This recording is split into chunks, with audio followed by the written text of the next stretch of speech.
All right, so Matt, did you hear about Lego World recently reopening? No. Yeah, they just recently reopened after the shutdown and all that. People were lined up for blocks. It's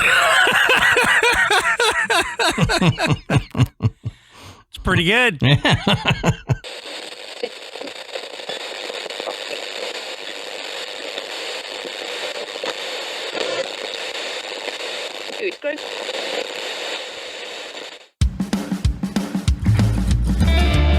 Good evening, everybody, and welcome to the Graveyard. Thank you for joining us tonight. My name is Adam. And my name's Matt. Now, pull up a tombstone or settle into your casket and get comfortable because this is Graveyard Tales.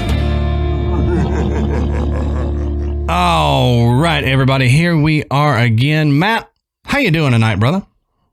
Man, I've been better. Yeah. we were talking right before we hit the record button that I'm falling apart. Yep, he's crumbling as we speak. I mean, old age is not a friend of mine. I'm telling you, I've had problems with my foot this week. My blood pressure's too high. Now the allergy season is hit. We found out yesterday that it was the highest pollen count of the year yesterday. And it must have been here too. I'm paying the price today. Yep. So if you dig my new sexy radio voice, then it's thanks to pollen. Yeah, right. This voice sponsored by ragweed. Exactly. So if I cough right in the middle, well, don't worry. Adam let it out. Yeah, so. I got you. Yeah, my granddad used to say that getting old is a fatal mistake. It is. The older I get, the more I tend to agree with him. Oh, and I want to add this for those of you playing along at home. You know. Dude, they're gonna be drunk before the end of the episode, so we gotta. So yeah, y'all should be good and drunk now. Yeah, I was gonna say, just count all those as one for right now.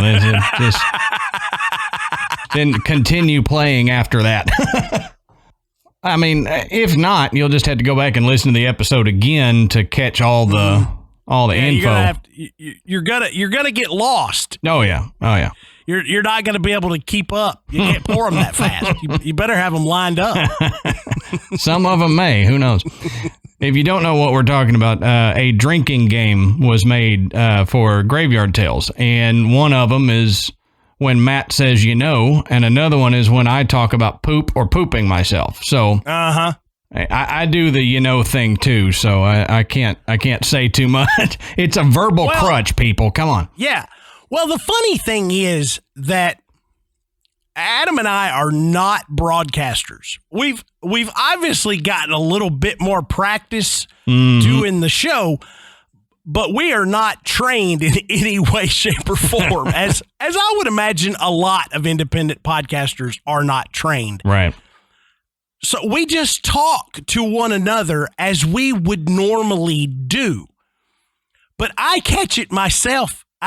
It's hard for me to listen to the show because I hear myself do it, and I'm like, God, dog, I say that all the time. Yeah.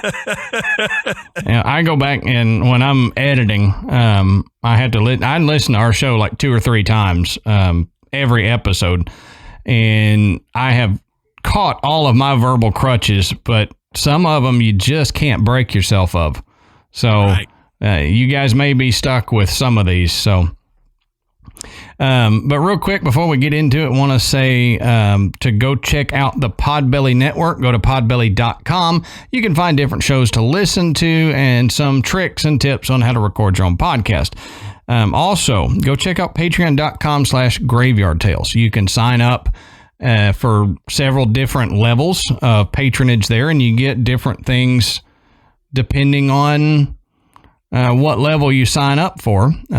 We give you different bonus material and send you out a thank you letter and all that kind of stuff. But go over there, check that out, sign up, and you can get videos of Matt and I recording the episode.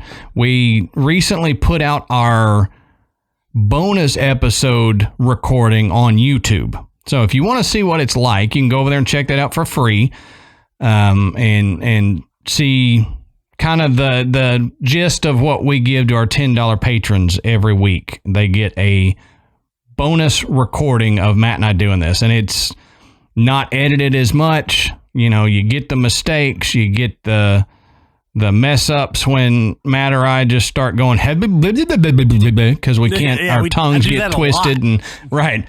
So go check out patreon.com/graveyard tales if you want to get some bonus of Matt and I. Also, go check out our YouTube. Just mentioned our YouTube channel. You can go over there and check that out. I'd say 99.9% of the time we put up just the audio on there, but it allows you to be able to share the episodes easier than if you're trying to share a podcast player link or anything like that.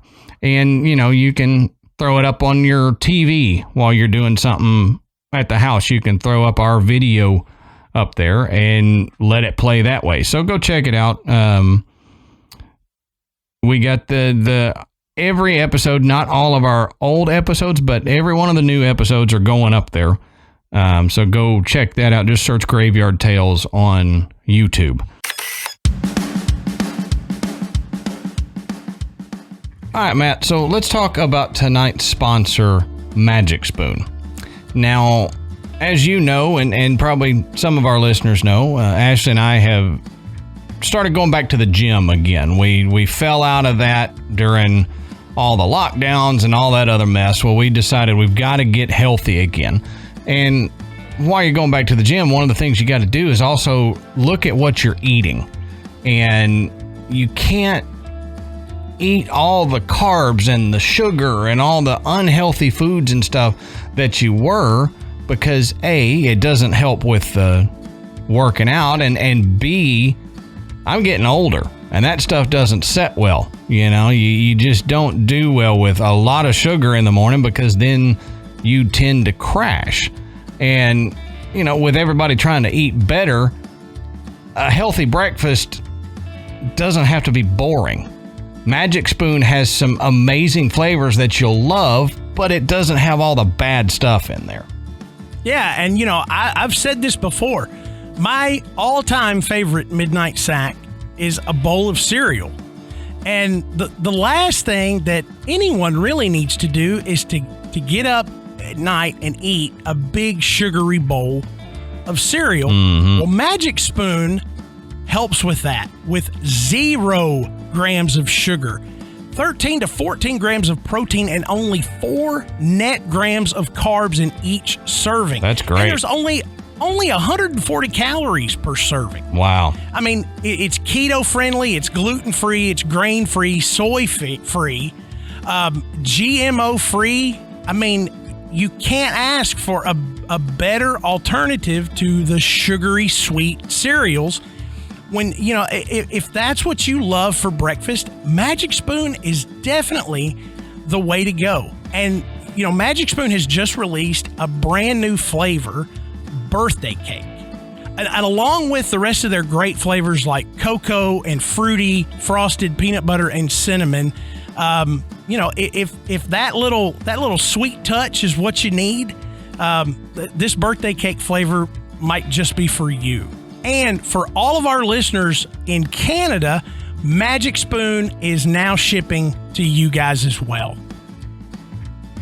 So Graveyard Tales listeners can go to magicspoon.com/grave, that's GRAVE, to grab the new limited edition birthday cake or a custom bundle of cereal for you to try today. And be sure to use our promo code GRAVE at checkout to save $5 off your order. This offer is now good anywhere in the US or Canada, but only when you use our code at checkout. That's right. And Magic Spoon is so confident in their product that it's backed with 100% happiness guarantee. So if you don't like it for any reason, they'll refund your money, no questions asked. So go to magicspoon.com/grave and be sure to use our promo code GRAVE. That's GRAVE.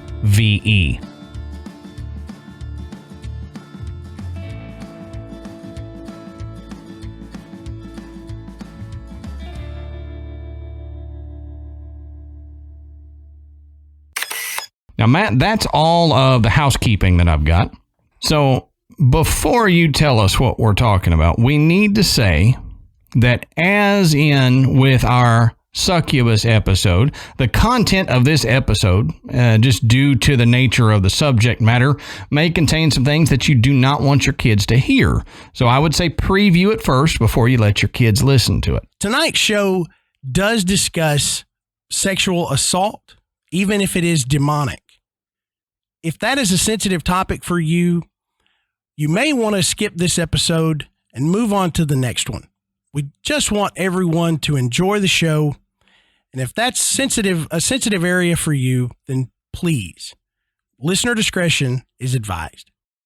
So Matt, tell us, what are we talking about tonight, brother? Okay, so tonight, Adam and I are doing another bus show. Right. But tonight, we're going to be looking into Incubus.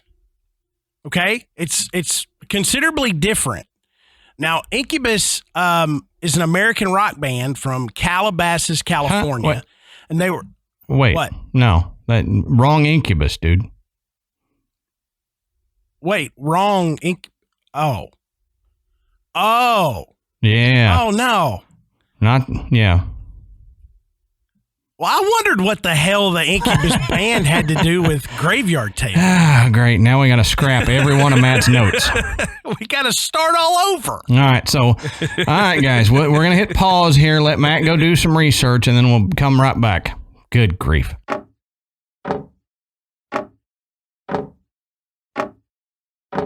Okay. So, in all seriously, we are talking about Incubus or Incubi. This is the male version of the succubus, which we discussed a couple of weeks ago. Now, you may think, y'all are just doing another show that's, the opposite side of the same coin. Kind of, but there are some significant differences beyond just being a male or female entity when we're discussing incubi versus succubi. Like I said, distinct differences that make them a little bit different. They have a different historical backstory, and they have a different motivation. Right. Although, both are considered to be sexual demons, like I said, they have a different drive.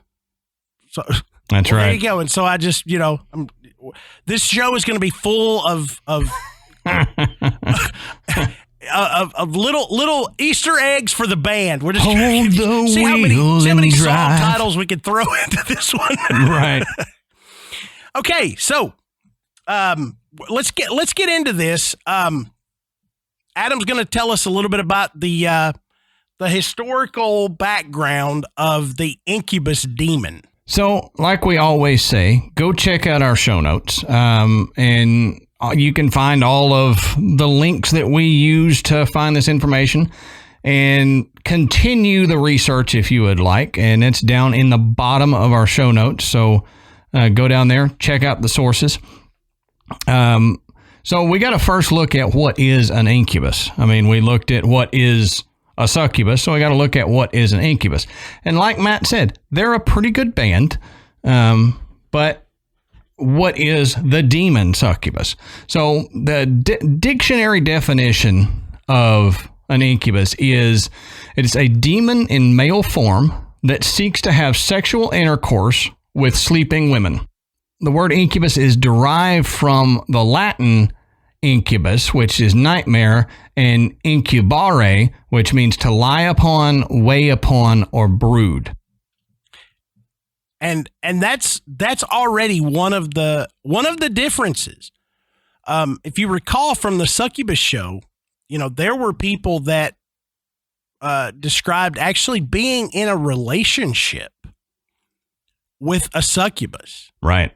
I mean, like a full on, I'm not really sure. This seems like I'm with a really wonderful, great woman, and she's slowly draining my life force away. Where incubi prey on sleeping women. And that is a key difference, and that's going to come up later in the show. So keep that in mind that we don't really have a lot of or really any stories of somebody saying, well, I was with this guy for 3 years, but I think he was an incubus. Yeah, exactly. You don't have that. Right. Now, in modern psychological usage, the term has been applied to the type of nightmare that gives one the feeling of a heavy weight or oppression on the chest and stomach. So this is one of those sleep paralysis demons that people talk about, which we will talk a little bit more about that later too. But they want to make a distinct definition here in defining the incubus, that there is a relation to sleep paralysis. Now, from another source, this says that an incubus is a demon that enters the dreams of a woman and engages in sexual activity in order to have a child. So it is classified as a male counterpart of the female succubus, who engaged in sexual activity with men, like we talked about. But like the succubi, incubi wore out their partners with constant sex and would even kill them eventually. So this is usually not a one-time deal. If you've got an incubus visiting you, it's going to visit you many times. It's not just going to be a one and done and it moves on. You will have repetitive encounters with an incubus coming back. Now, in medieval Europe, they say that union with an incubus was supposed by some to result in the birth of witches, demons, and deformed human offspring. Apparently, according to legend, the magician Merlin was actually said to have been fathered by an incubus. So you hear legends throughout history of some supernatural being having intercourse with a female of the human species, and that creates a magical being of some sort. Right. The Nephilim, stuff like that. So with an incubus, they say that magicians and witches and stuff like that come from the spawn of an incubus. Yeah, human with powers. Right. Whether they're demonic powers or some kind of supernatural power. Right, exactly.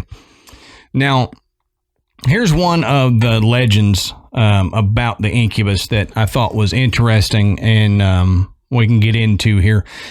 It says the origin of this sex demon takes place in Mesopotamia, where the first incubus, Lilu, existed.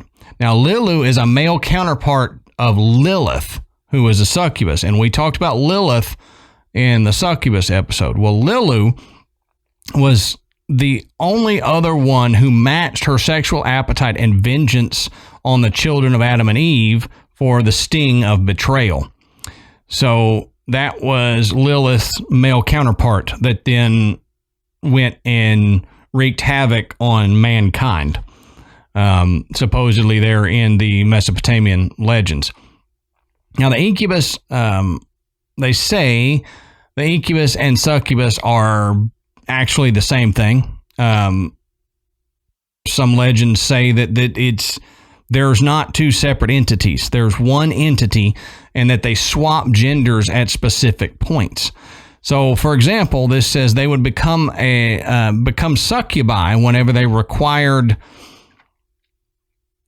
the male reproductive liquid. I'm trying. Good job. Thank you. Yeah. For considering that their life source, they would then become incubi and use that same liquid to impregnate women. So many believe that incubi are bisexual, but that would strictly contradict their purpose of impregnation. So they're saying it's not necessarily that an incubi is having relations with everybody in the incubus form. They have to change gender so that they can get what they need from the guy and then take that and impregnate a woman with it. So I don't know. The legends surrounding an incubus they seem to be a lot more odd than the succubus. I'm not entirely sure why. But this goes on to say that when a human has intercourse with succubi or incubi over long amounts of time, say at least a month, they will start feeling a need for more sexual relations with this demon or go insane from how much life force they have lost. So every time you have relations with one of these, it drains you some, like we talked about last time. So it can make you go insane from it, or you just are basically a shell of a human being. Yeah. This goes on to say that sometimes these demons are able to conceive children, and when they do, they obtain supernatural abilities and can become extremely persuasive, like we were talking about just a little bit ago. These human incubi or succubi hybrids are called cambion, Cambion. And unless the incubus slept with a succubus, then the succubi will give birth to a new incubus or succubus. So if they procreate with a human, then that is a cambion. But if they procreate with another demon, incubus or succubus, then they just create another incubus or succubus. Well, that kind of contradicts this idea that they are just one entity. Mm-hmm. Unless, one of them's looking at the other one going, all right, you're going to be the girl tonight. Right. Or something like that. Well, it's like sea cucumbers or whatever. They become what they need to become to reproduce. Maybe. And maybe that's it. I don't know. The legends for this one, like I said, are so odd and so contradictory to one another that it makes it hard to say, okay, here's what the real one is and here's the wild, outlandish part.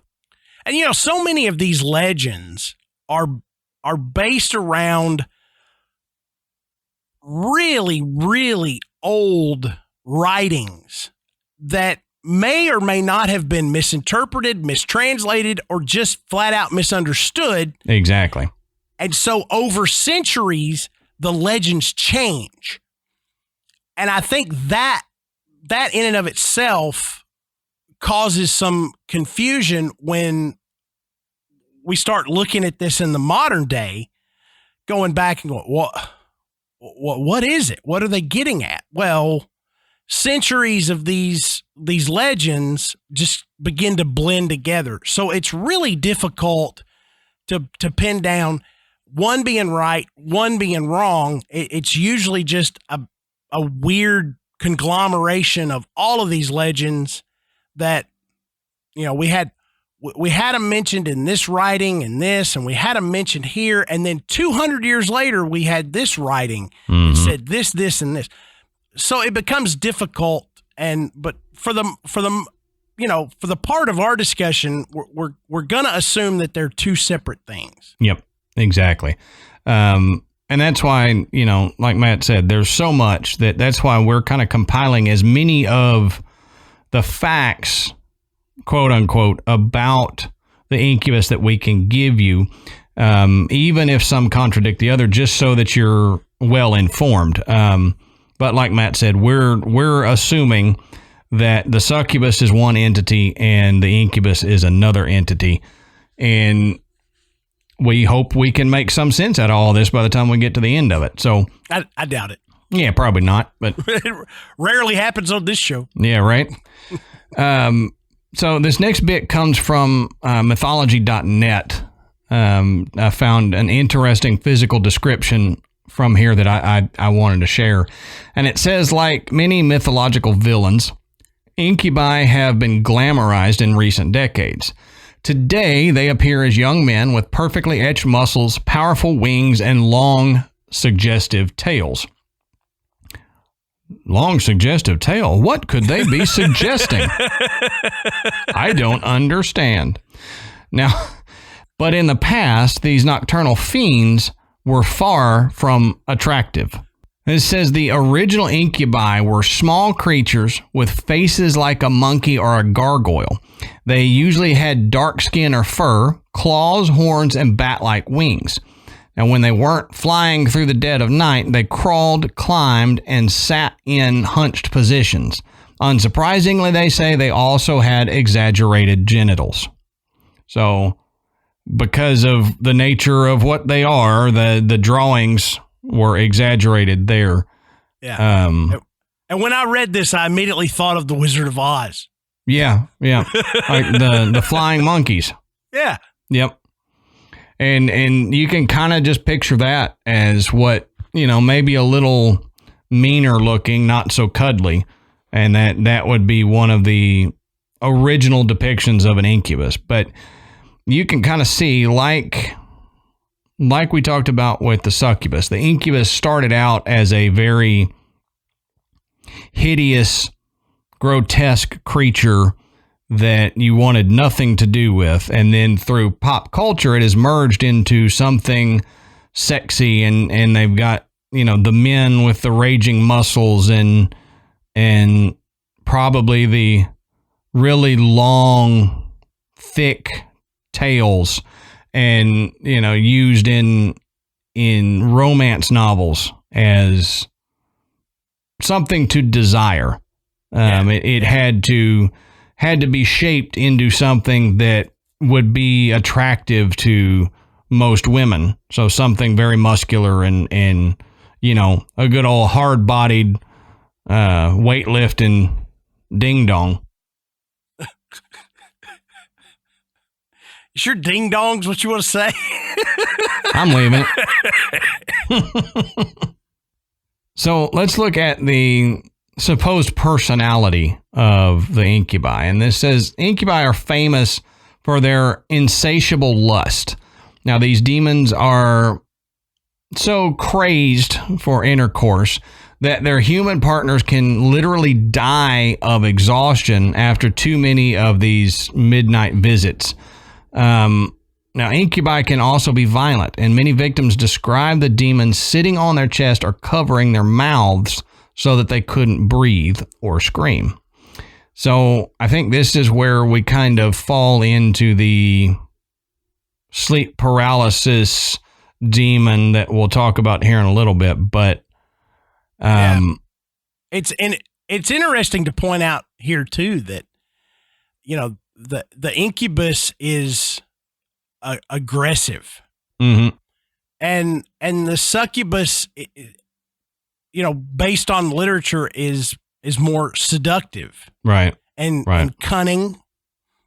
Where an incubus is more forceful, where I'm gonna take what I want. Where a succubus is more or less, I'm gonna seduce what I want out of you. Right. And that is a good thing to note as we look at the differences in these two. Now, this talks about some of its special abilities. They say when an incubus arrives to have intercourse with a woman, he takes precautions to prevent her from interfering. So he might put her in a trance so that she's unable to wake up, or paralyze her so that she can't even cry out for help. Now, like we said, the incubus might try to impregnate the woman. Interestingly, it says the incubus itself is incapable of reproducing. So like we talked before, it has to collect the fluids to be able to do that. Now, there's another version of the origin that I wanted to talk about. And it says cultures all over the world have sexually driven demons. Now, native Amazonian people believe in the boto, which is a pink river dolphin that turns into a male sex maniac at night. And the Chilean people believe in the trauco, which is a dwarf who seduces young virgins.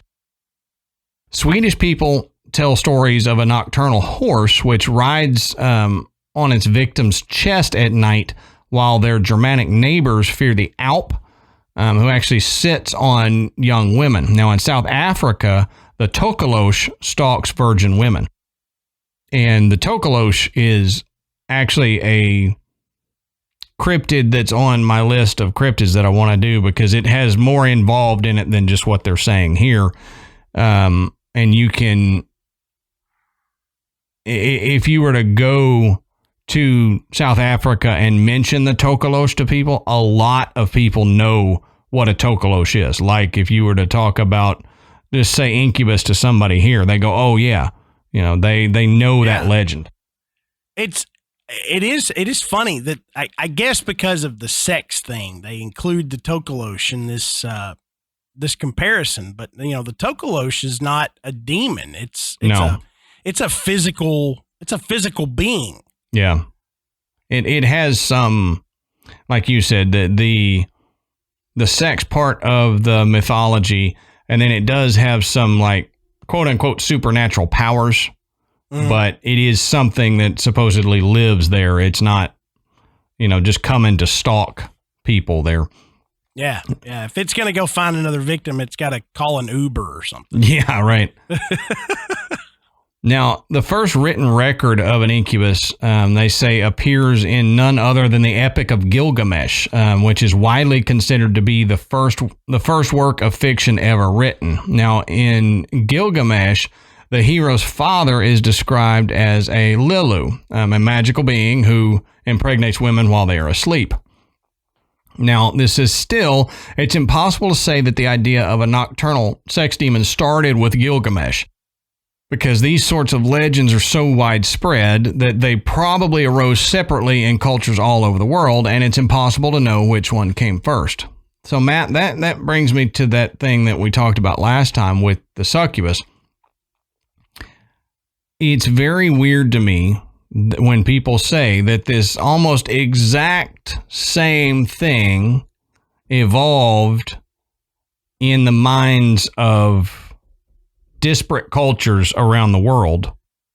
Right. And it just so happens to be exactly the same. So that makes me think, once again, is there something that these legends are based on that everybody would have had contact with? Exactly. And we've discussed this before, where during a period of time where travel was difficult and in some ways impossible because of the geography that separated these cultures, how would they know? How would they have shared these stories from one to another, that some explorer comes back from the Far East and says, I learned about these creatures that attack women at night and have sex with them. And then that story spawns to a whole new creature or entity in another culture. The time frame that we're discussing where these things are brought up, it doesn't, there's so many different stories that it doesn't fit that there would be a way for all of these cultures to have communicated during this time. So right. Adam's got a legitimate point. What was it that fueled these legends? I mean, there's like one or two people in all these cultures that just said, hey, I'm going to write a story about a creature that, attacks women at night. Mm-hmm. And just randomly, they're all about the same. So let's look at some modern appearances of incubi. And they say they're popular in fantasy and paranormal romance genres, like I mentioned earlier.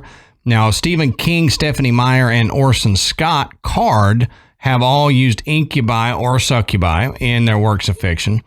And this says the demon has also lent its name to a popular rock band, which we talked about. So nowadays, modern times, you say Incubus, the first thing people think about is the band.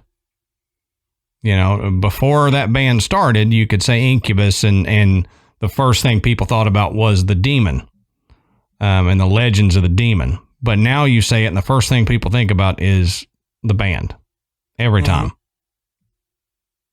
Now, let's real quick look at one of the supposed explanations for what the incubus is and discuss it a little bit. This says that undoubtedly incubi were once used to cover up cases of assault. So I can see that, you know, being used in that way. This says, however, there may be a less sinister explanation for the worldwide popularity of these creatures. They say that a sleeping disorder called sleep paralysis can mimic all of the signs of an incubus encounter. Scientists estimate that 60% of people will experience sleep paralysis at least once in their life, which could explain why, quote, incubus attacks were so common throughout history. This goes on to say that sleep paralysis occurs when a person wakes up from REM sleep, but their body remains in a sleep-like state. Although the person is fully conscious, his muscles remain immobile, just like they are during REM sleep. The person might also experience pressure on his chest and a feeling of suffocation, since the body's pulse and breath rate is slower, as in REM sleep. But the most terrifying symptom of all is the hypnagogia, a multisensory hallucination which can conjure up visions, smells, sounds, and extreme emotions of fear and euphoria. It says with all of these symptoms put together, sleep paralysis may be the closest thing to a demonic encounter that a person can have. So I get that explanation, and I guarantee, you know, I'm not trying to say that never happens, because I can guarantee that is a thing that happens. Scientifically, it does. But I know in my experience, this doesn't fit. And then my other argument to it that I wanted to ask you, Matt, we have a generalized description of what incubi are, right? Even long ago, we have this description. So this goes into the mass hallucination argument that I don't like. How is everybody hallucinating the same thing? So if it says 60% of people that the people in the world are going to have this. So you're telling me all 60% of them hallucinate about the same thing? You know, how is that possible? I don't necessarily think that's the case. I think they're saying that because these hallucinations during sleep paralysis can be so real, so vivid, even to the point of, as you said, beyond visions, smells and sounds, along with the emotion, they can mimic a sexual encounter with someone that's not there or something that's not there. Now, not everybody is going to have that kind of encounter. I mean, we've talked about your issues with it in the past, and, you didn't experience anything like this. No. And I'd have to say that for most of the males that experience sleep paralysis, they're certainly not all going to say they were visited by an incubus.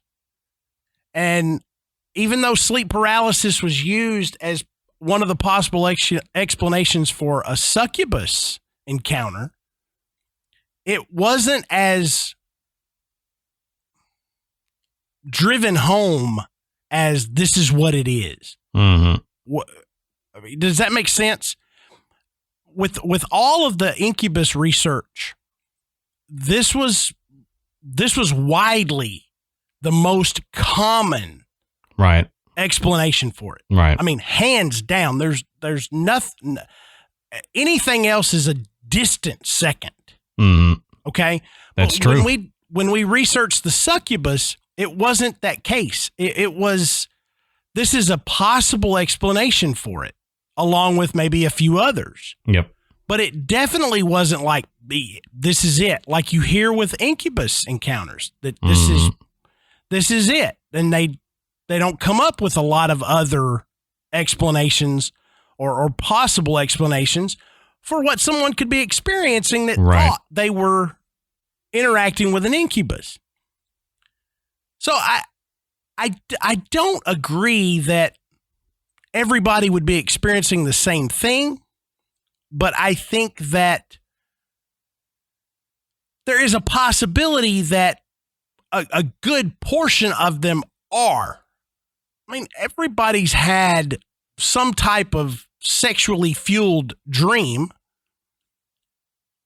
And if you were to wake up and be experiencing sleep paralysis and that dream somehow push into a hallucination, I could see where that might be mistaken as an incubus encounter. Sure. But there's so many little things, and I'm going to get into a case study here in just a few minutes, where it just doesn't seem to fit.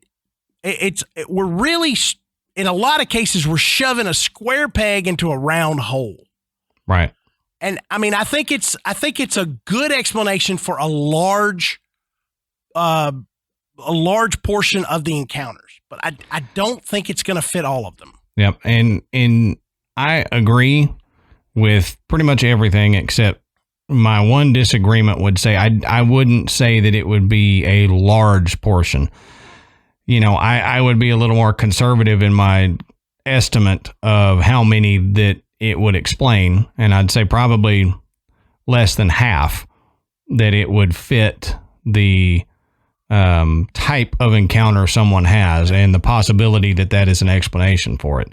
And you may be right. What the actual explanation for the other is, I don't know. I don't have an answer for that, but I just feel like sleep paralysis is used too often for too many things to explain it. Yeah. It's the low-hanging fruit of encounters like this, just like swamp gas and owls are for aliens. It's an easy out. Absolutely. Sure. Absolutely. And on this topic, there actually is a condition called Incubus Syndrome, which is characterized by a delusional belief in female persons of being sexually approached by an unforeseen person. And it's rarely described in literature, and the description of Incubus Syndrome is limited to just a few isolated case reports. So it's not something used freely, this Incubus Syndrome. Even if sleep paralysis is a common explanation, this Incubus Syndrome, which is very similar, you don't see it that often.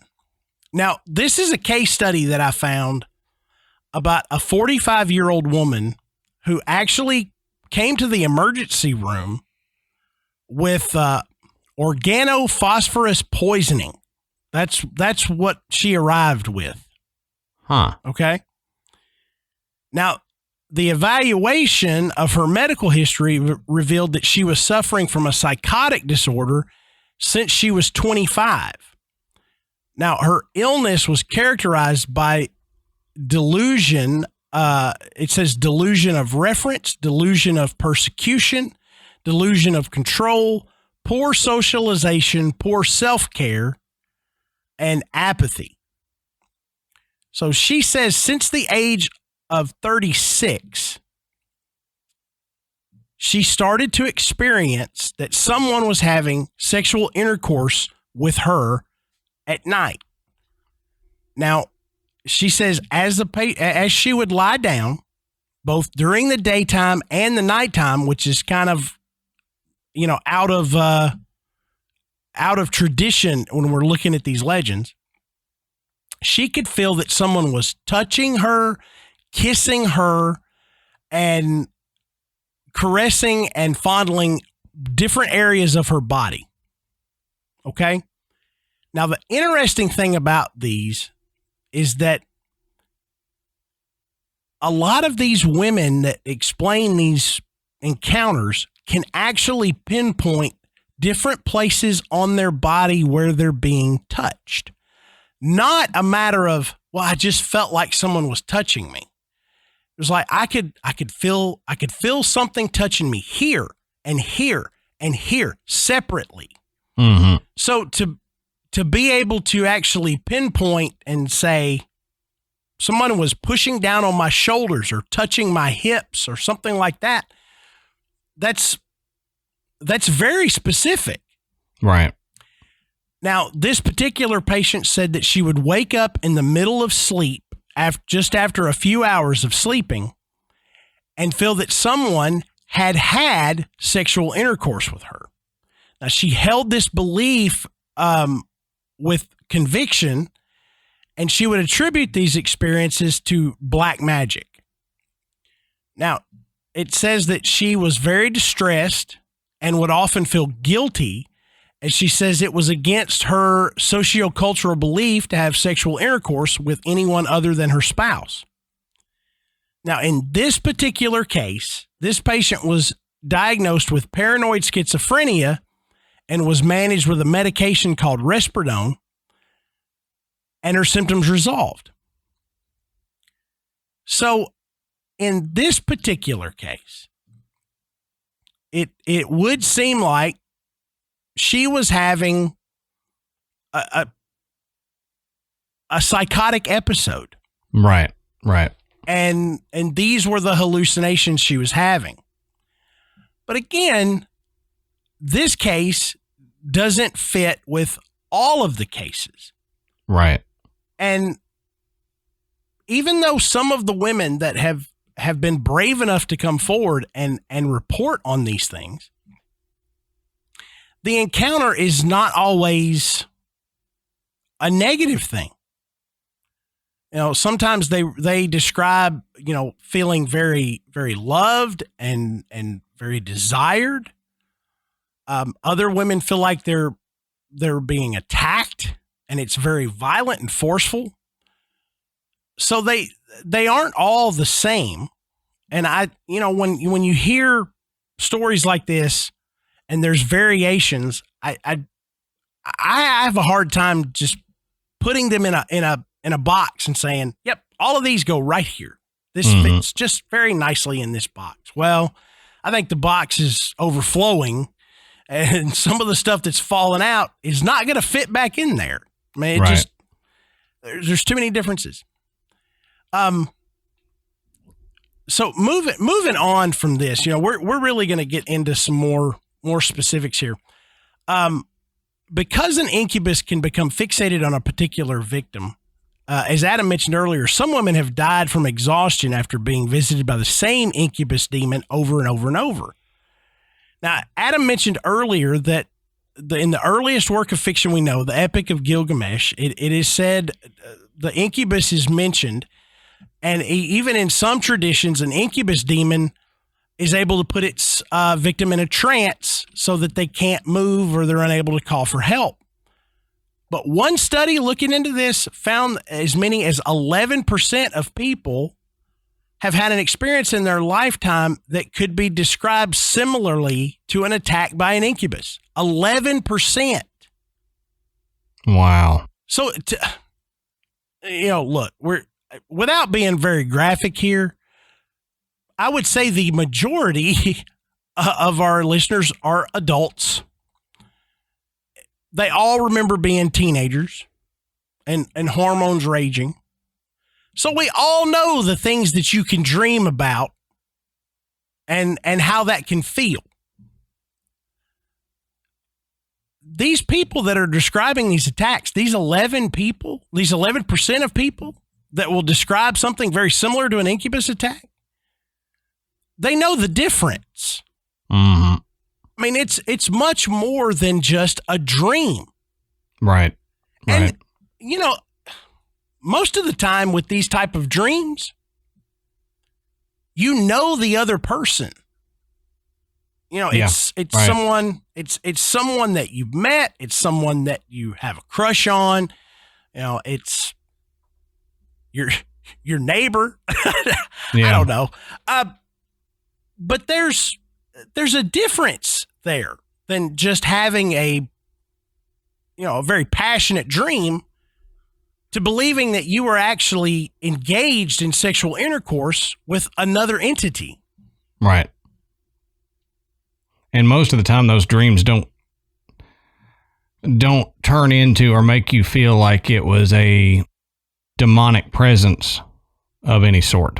Yeah. Or, you wake up and realize what it was, that it was a dream, and that it was, like you said, somebody you knew or somebody you wished you knew or something like that. It's not, holy crap, that was demonic. Yeah. And you may have found this too, Adam, but one common thread I found in a lot of these stories is the being spoken to. This recurring theme of being told, we love you, we care for you, we're looking out for you, we want to protect you, we desire you so much, we love you so much. That is a very common thread through all of these encounters that people have documented. Right. And even the we part is creepy. The we part is creepy. And one particular one was where a lady was describing this encounter, and she said it was not a single entity. It was multiple entities, but together they were one. Right. Right. So it's like that idea of legion. Yeah, that's what I was just thinking about. We are legion. Right. So multiple demons that create one single entity, almost like Voltron. They all come together and they're one big giant robot. Captain Planet. Yeah, that's right. So let's go ahead. Let's get into some of these stories. I had some other stuff to discuss. We'll do that later. Let's talk about some of these experiences since we're going down this road.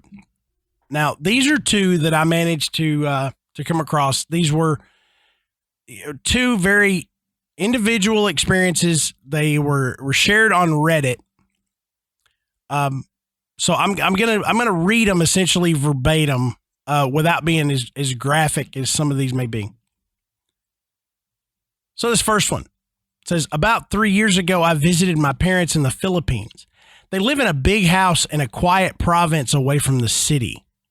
After a long flight from LA and another flight to another island, I took a nap in one of the many rooms that they had. It was about mid-afternoon.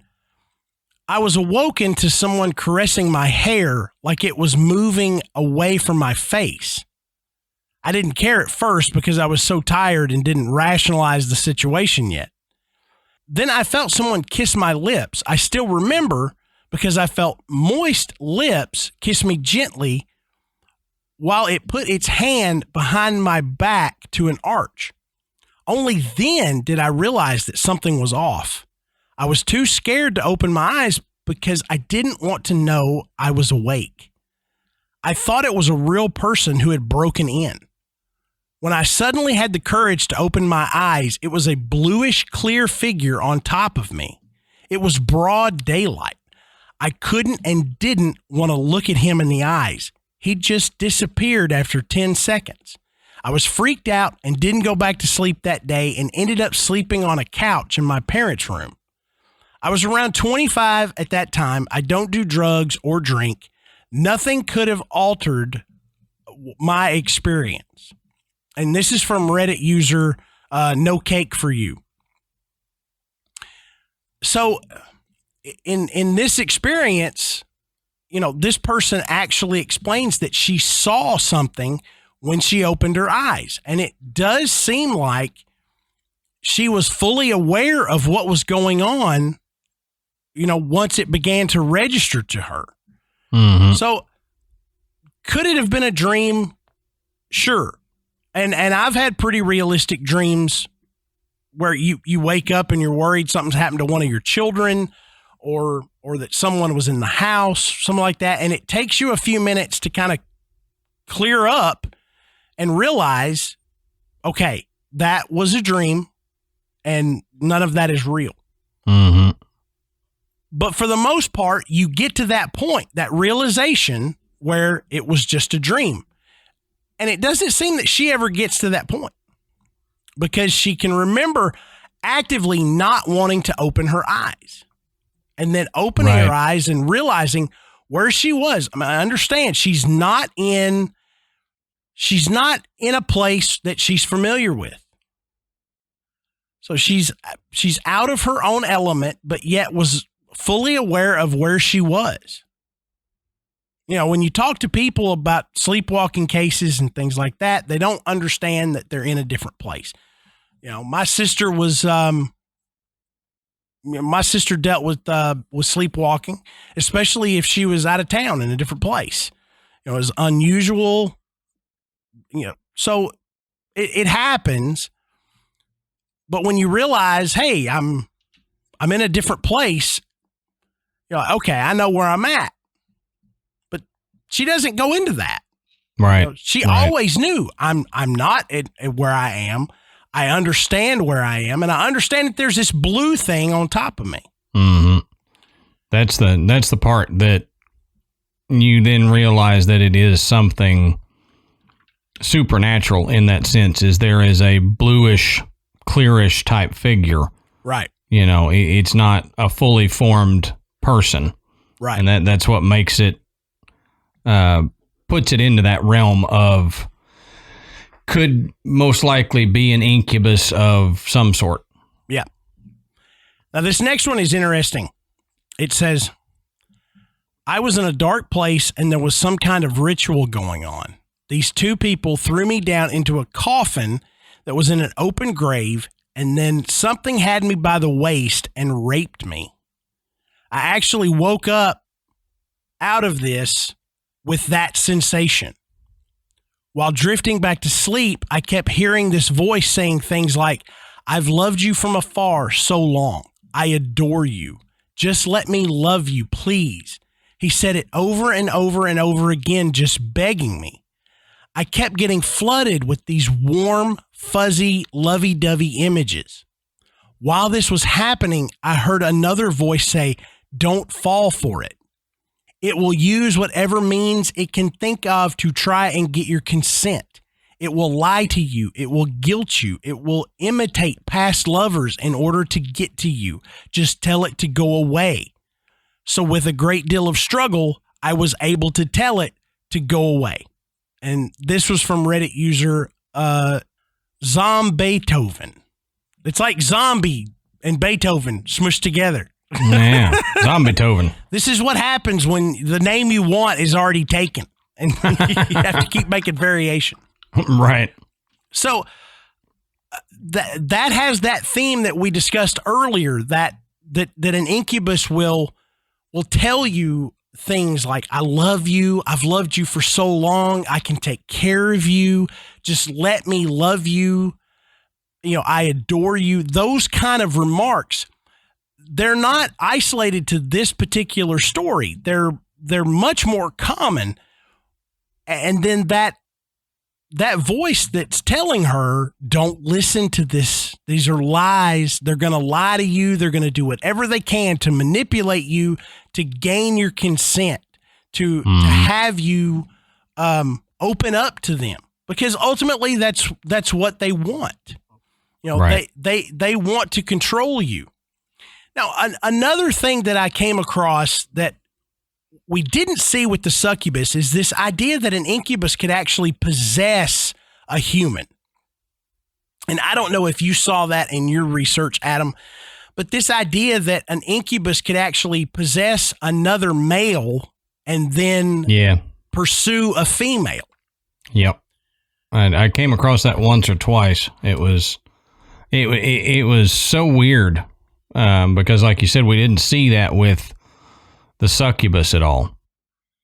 But if we're talking about demonic entities, then that's got to be on the table, right? Right. And that's what I was going to say, is which points to A, it's a separate entity beyond the succubus. They're not the same entity. And B, it is a demonic entity. So if you are involved with an incubus, or if you feel like you've been possessed by an incubus, there are strategies to rid yourself of this.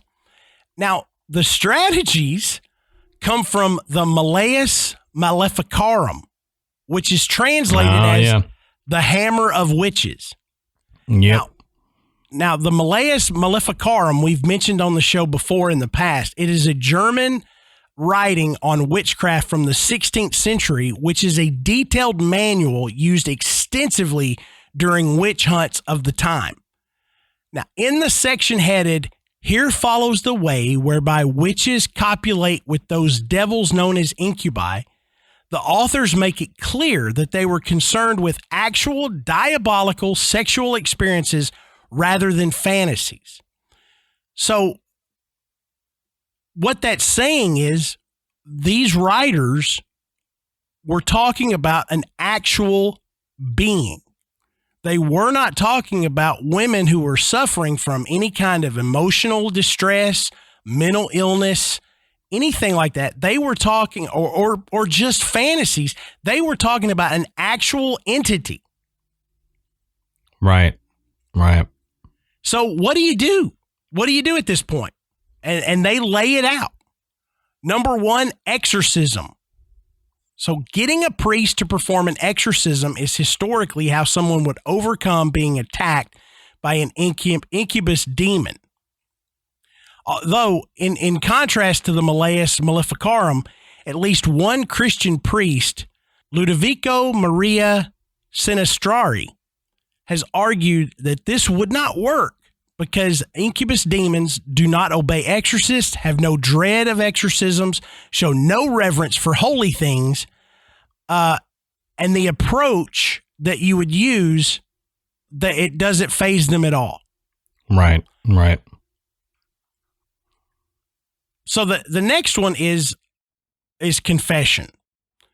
Attending confession with a priest regularly can prevent you from being a victim of any kind of spiritual warfare, including an incubus demon.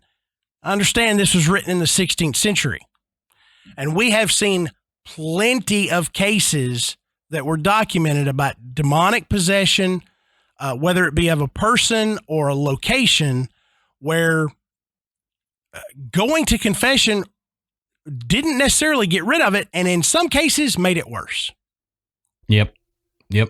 So I don't know about this, but again, we're talking about something that was written in the 16th century, and confession was it's not what it wasn't considered. It was considered more sacred and powerful maybe than it is today. I don't know. I think I'm speaking out of turn here, really. But it was different than it is in the modern day. I can at least say that. Right. The next one is making the sign of the cross or saying a Hail Mary. So blessing yourself by moving your hand from forehead to belly to heart to the right side of your chest while saying, "In the name of the Father and the Son and the Holy Spirit, Amen," would be sufficient to protect you from an incubus attack.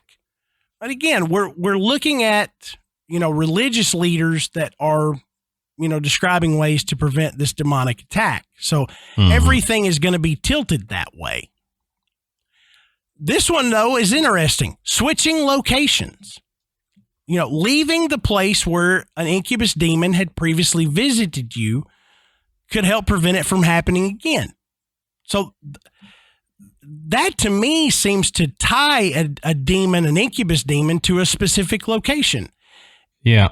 If you seems to be more of a haunting type than a demon that can go all places. Yeah. Or that was just where the incubus dwelled. Yep, that's true. And if you leave it, the incubus stays and just waits for another victim. That is kind of, I don't know, that contradicts the nature of the incubus a little bit to me, because they target a victim and they pursue that particular victim. So the idea is that the incubus was somehow closer tied to the victim than it would be its location. And that if the victim left and that was their object of desire, then they were going to go wherever it went. Yeah. Yeah. You know, you were going to have to do a lot more than just pack up and leave to escape an incubus. Yeah. It's like the succubus. It would follow its victim. Right. And that's kind of what I was seeing in the incubus research too. Like you said, is that it's attached to a person for a reason, whatever reason it has. And I don't see how moving, just relocating, would save you from that if it's already attached itself to you. Yeah. The last one of these recommendations is Excommunicating the Demon, which is similar to Exorcism, but would be used in its place if the incubus demon was possessing the body of a human instead of possessing its own form. Yeah. So the example here would be a female is being pursued by a male, and it's not a typical human pursuit. You know, it's gone much, much further than that, where an incubus would have possessed the body of a male to use perhaps someone that, you know, you found attractive or someone that you knew. And then all of a sudden their attention becomes much more sexualized. And that could be because they were possessed by an incubus. Again, take these for what you will. They were written in the 16th century. That's a long time ago. Yeah.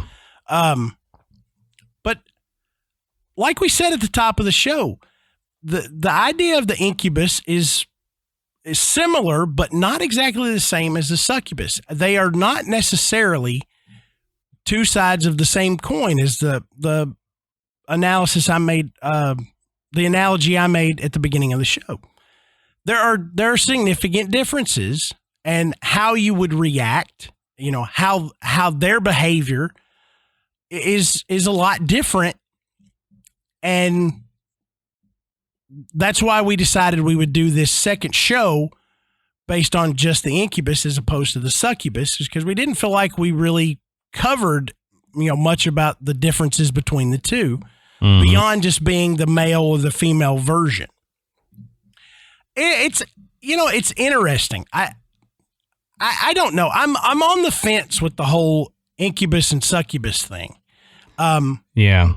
I'll tell you, something that's come out in the last few years are these celebrities that bring up the fact that they feel like they've had some type of relations with a ghost. Yeah. When you and during this research, those things came up. Oh yeah. You know, specific, you know, celebrities who had actually come forward and said that they felt like they had some type of encounter with a sexual encounter with a ghost. It does make you wonder, is it really a ghost? Right. Exactly. If an incubus can lie, can mimic past lovers, other people, maybe someone that you had thought about or dreamed about, if an incubus has that ability, then perhaps an incubus can just make itself appear to you however it wants. And there was that one story about the blue ethereal being that you had that came from Reddit. So, I mean, that could be interpreted as a ghost by some people. But before we ask you guys what y'all think, here's one thing I'm thinking. I honestly, the more research we've done on this and all that, I feel like the Incubus and the Succubus are not their own demon. I feel like they are demons in that sense, but they're demons that are involved in demonic activity doing certain things, and they're just classified because of what they're doing. People classify them, oh, this is a succubus, this is an incubus, because of what they're doing. And it could be the same demon doing this to one person and doing something totally different to another person. I feel like it's demonic activity, but not necessarily, these are sex demons. Right. Solely sex demons. Does that make sense? Yes, it does. And I think you make a valid point that this may just be an aspect of demonic behavior, and it's not a separate specific entity that's purely focused here. And the reason why I agree with you is going back to the Smurl family. Mm-hmm. They were believed to have lived in a house that was possessed by a demon, poltergeist type activity. And a part of that story is that Mr. Smurl was attacked by a succubus multiple times, and that had several different forms that it would take when he would have those experiences. That's all wrapped into the haunting that they had in that particular house. So either you're going to say, well, that house just had multiple demons in it, or that was just one aspect of the demon that was haunting that house. Right. That's kind of what I believe.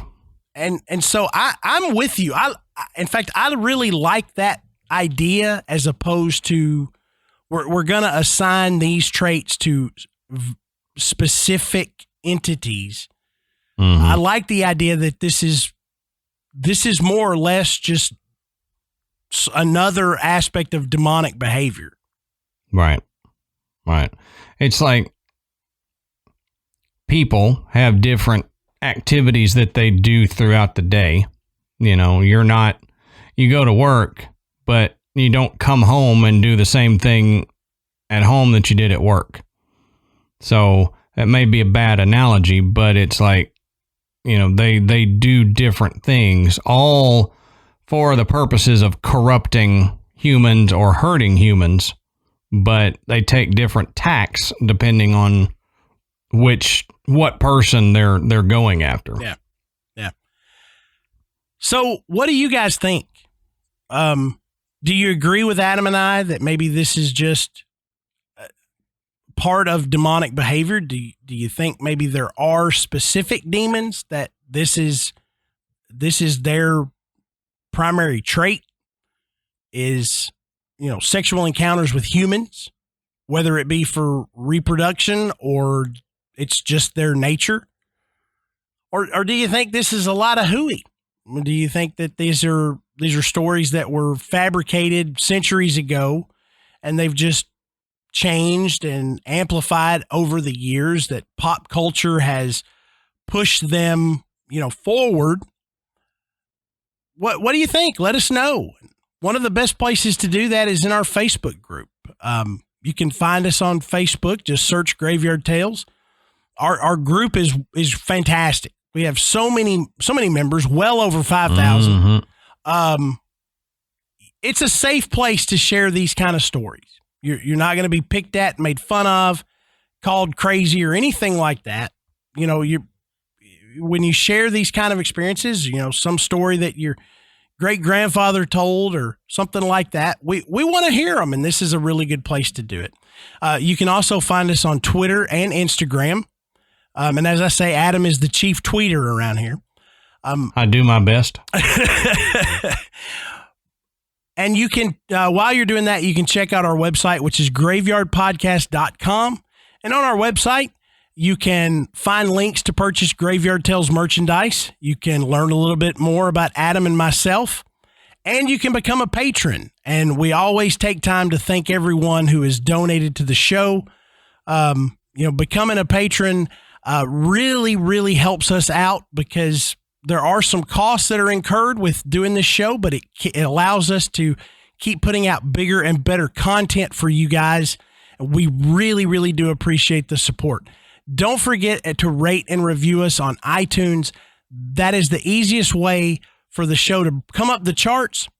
And it does make Adam and I feel better, but it also makes the show easier to find, which just brings more people into the graveyard. So exactly. Until next time, we'll save you a seat in the graveyard. See you soon.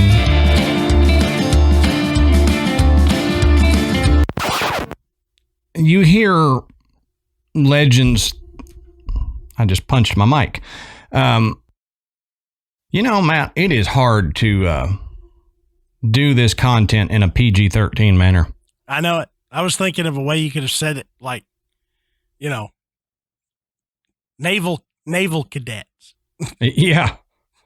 Yeah. The people on ships for the Navy, as soon as it came out of my mouth, I knew it was wrong. Like a lot of the things I say.